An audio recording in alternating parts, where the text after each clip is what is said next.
O nome de Jesus não é uma varinha mágica. Em nome de Jesus, amém. Em nome de Jesus, amém. Mano, não dá, né? Do ímpio para mim. Eu declaro, eu determino, no nome de Jesus. Mano, se você não ora algo que tem a ver com o nome de Jesus, não adianta usar o nome dele como se fosse uma varinha mágica. A gente sabe que aqui no canal do Eleve ninguém é dono da verdade, ninguém tem resposta absoluta, mas a gente está junto aí tentando desenrolar e descobrir o que Deus tem pra gente. Muitas vezes a razão pela qual as nossas orações não são atendidas não está em Deus, está na gente. E é sobre isso que a gente vai desenrolar nessa conversa aqui. Eu separei pelo menos 3 coisas que atrapalham muito a gente de discernir ou de perceber Deus agindo ou das nossas orações serem atendidas mesmo.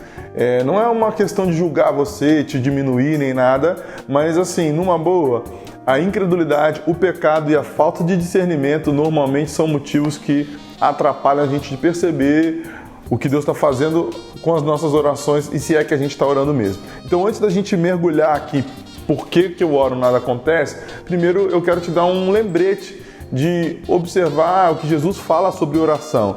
Jesus fala em Mateus 6, por exemplo, ele vai explicando o que não é oração, ele fala que a gente não tem que ser igual aos hipócritas, ele fala que a gente não tem que ser igual aos pagãos, ele está falando de incredulidade, está falando de pecado.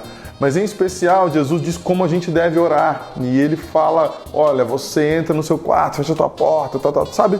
Quarto secreto. E tem muita gente que leva aquilo ao pé da letra e acha que para orar tem que ter aquela musiquinha maneira, sabe? Não sei qual é o seu som preferido, talvez você curta aí um worship, aqueles bem repetitivo, maravilhoso, música de 18 minutos, sonzinho bem baixinho e tal, ou então fonezão estralando, não sei. Mas assim, numa boa, o lugar secreto da oração não é físico, ele é emocional, ele é espiritual e ele é mental. Então a ideia é que você vá a um ambiente em que está só você e Jesus. E aí você vai ficar totalmente livre de qualquer outra influência, vai fazer uma oração, vai dizer aquilo que sai do seu coração. Porque o próprio Jesus diz pra gente que Deus sabe o que a gente precisa antes mesmo da gente pedir. Lembrou dessa? Então assim, para que a gente tem que orar primeiro? A gente vai orar para encurtar a nossa distância em relação a Deus. Que mesmo orando na gente, às vezes a gente põe Ele muito longe. Sacou? Vamos embora, vamos mergulhar aqui nos nossos motivos. Só eu que bloqueei meu celular e vou resolver aqui. Fica tranquilo. Primeira coisa que bloqueia as nossas orações é a incredulidade. Vou ler com você aqui um texto bem legal de Deuteronômio 1:45. Vocês voltaram, choraram perante o Senhor, mas Ele não ouviu o seu clamor, nem lhes deu atenção. Que tenso, né? Imagina você chorando, desesperado. Senhor, e tal, e blá. E aí Deus não vai te atender. Mas por que esses caras estão recebendo esse tipo de feedback aqui? Porque a gente entende que esse é um caso específico de incredulidade. Porque Deus tinha dado uma missão a eles e eles voltaram duvidando do que Deus já falara. Então eu quero dizer para você que muitas vezes a sua oração não é atendida porque Deus já te deu a resposta, Deus já te deu uma palavra, mas você ora como se duvidasse. Às vezes você acha que a oração é dobrar o galho da árvore da vontade de Deus até o lugar onde você consegue pegar o fruto. Quando na realidade é basicamente esperar no lugarzinho, olhar, orar, que Deus vai fazer cair no seu colo. Nossa, Fabão, mas as coisas caem do céu? Óbvio. Ninguém tem nada se do céu não lhe for dado, como diz a palavra de Deus em Tiago. Mas isso não significa que você não vai batalhar para conquistar. São coisas diferentes, sacou? Então vamos lá, na ideia ainda da incredulidade. Jesus vai dizer, naquele texto que eu falei de Mateus 6, e quando orarem, não fiquem sempre repetindo a mesma coisa como fazem os pagãos. Eles pensam que por muito falarem serão ouvidos. Gente, não estou aqui para criticar a religião de ninguém, os mantras repetidos de ninguém, tô brincando, critico mesmo. Mas assim, numa boa, o que eu quero dizer para vocês é, se você tem noção que tá falando mesmo com o ser mais poderoso do universo, cara, você devia pôr um pouquinho mais de fé naquilo que você tá dizendo. Você devia inclusive se preparar para acontecer o que você tá pedindo. Um dos motivos que a nossa oração nos dá a impressão de que não passou do teto, porque na verdade isso muito mais é uma impressão do que uma realidade, é a nossa incredulidade. É a gente que duvida do que falou. Porque às vezes tratou Deus como uma superstição. Porque às vezes colocou Deus na caixinha dos seus pais, dos seus avós, da sua família, sei lá de quantas gerações. Deus não tem neto, fica tranquilo. Tudo cai à sua volta. E é zero crise, aqui as coisas estão caindo também, mas a sua oração passa do teto sim, acredita que você está falando com Deus. Mais uma real aqui é o pecado. Agora o Fabão vai me julgar e vai dizer que eu sou pecador e Deus não me ouve. Mano, se Deus ouviu um cara ladrão, condenado na cruz, dá uma segurada. Que a questão não é o pecado em si, é a falta de arrependimento. Quando eu disse pecado aqui, não é o pecado. O problema do pecado está resolvido na cruz. O que impede a gente de acessar a Deus por causa do pecado, na verdade, é a incapacidade do arrependimento. Mas as suas maldades separam vocês do seu Deus. E os seus pecados esconderam de vocês o rosto dele. E por isso ele não os ouvirá. Então você está dizendo, Fabão, que algo que foi dito lá atrás para o profeta Isaías é um embarreiramento para a minha oração? Eu não. Jesus vai dizer em Mateus 15:7. Hipócritas, bem profetizou Isaías acerca de vocês, dizendo: esse povo me honra com os lábios, mas o seu coração está longe de mim. Em vão me adoram, os seus ensinamentos não passam de regras ensinadas por homens. Nossa, que pesado. Então, assim, Jesus está deixando claro que o pecado é sim uma barreira, mas não porque ele não pode ser perdoado. Na realidade, é o pecado sem arrependimento. Quando a gente peca, o que acontece com a gente? A cara vai pro chão mesmo, entendeu? Você fica mal pra caramba, de verdade, o Espírito Santo te amassa, você fica constrangido, constrangida, nem quer orar. Essa é a verdade.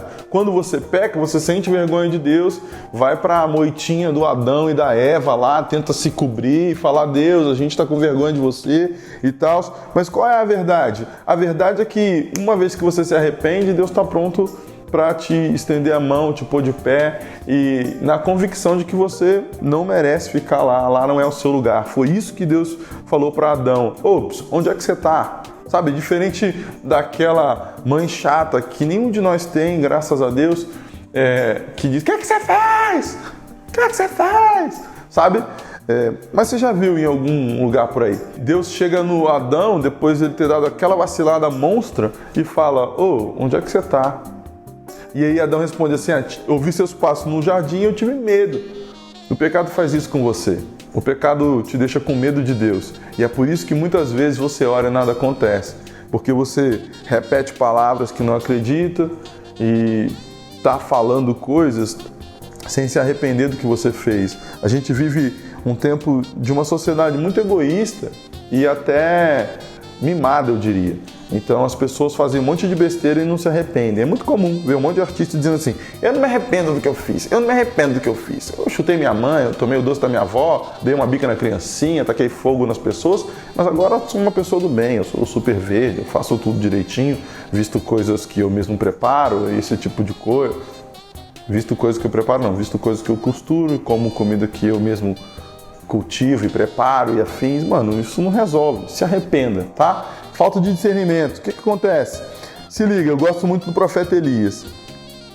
Ele é um cara do fogo mesmo, assim. Várias vezes ele falou: Deus manda fogo e Deus manda fogo. Os soldados foram pegar ele mandou fogo, pediu para Deus mandar e Deus mandou. Tem o lance no Monte Carmelo também, ele orou. Então, quando Deus ia falar com ele, ele tinha uma expectativa do fogo. Xabalala, sei lá das quantas que você vai fazer, um pacalabadai, tecalaitova, não sei o que você diz aí, o que alguém diz perto de você, mas Elias ficou mesmo numa expectativa errada sobre Deus.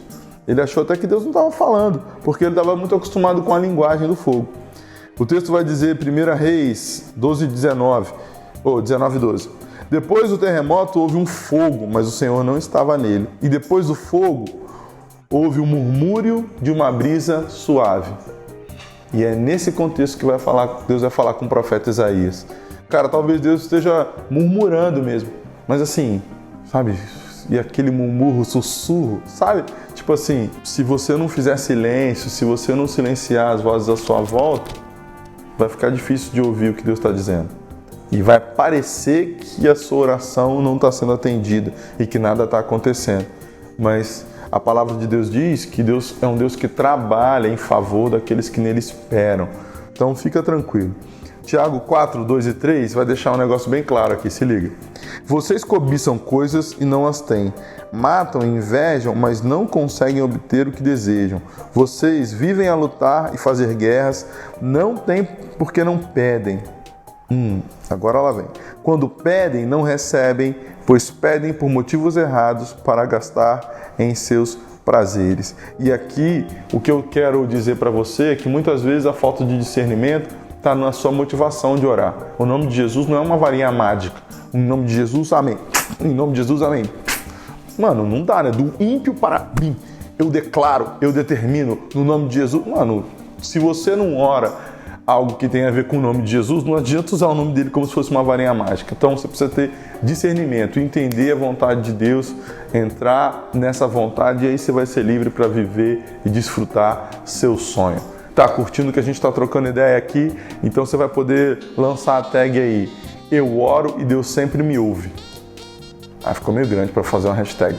Mas você pode ser criativo sobre isso. Por que eu oro e nada acontece? Mano, porque o pecado te atrapalha, a incredulidade te atrapalha, a falta de discernimento te atrapalha, mas a real é que Deus quer muito te ouvir e te ajudar a transformar a sua realidade. Curtiu? Deixa a gente saber. Não curtiu? Deixa também. Mas em especial, compartilha esse conteúdo com a galera, que eu tenho certeza que vai te ajudar a esclarecer algumas coisas sobre oração.